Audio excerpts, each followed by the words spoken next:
I was just thinking a few minutes ago, what's grace? And grace is basically speaking not needing to prove or show or explain that we're right, and allowing, even if we feel we're right, allowing others, even if we think that they're wrong. That we don't have to point it out to them and win an argument or prove that they're wrong or highlight to them or others that they're bad or wrong in any way. And it does pertain to if somebody's like not, for example, not feeling well or stressed or struggling in life, something like that too. We let things go, we let others off the hook.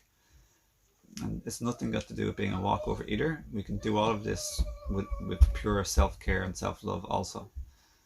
In fact, it would probably be less self-caring and self-loving if we were to make others wrong and attack them, and then they just retaliate against us, and that results in us not being nurtured.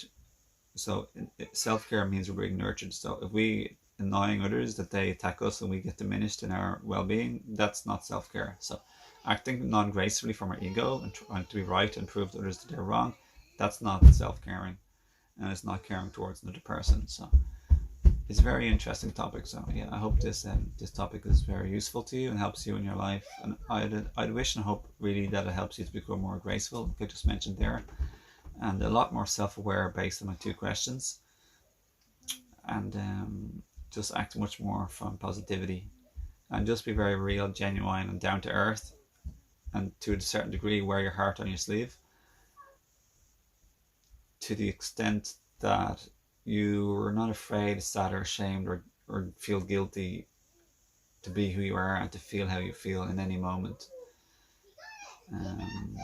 So you don't bypass, and you learn just to feel your emotions and act from a humble heart with grace. And in my experience, that's really helped my relationships and relationship so much, and I'm still practicing it. And I just thought I'd cover it again, or cover it properly or fully and newly in this video. So, lots of love. Thanks for watching this one, and stay connected.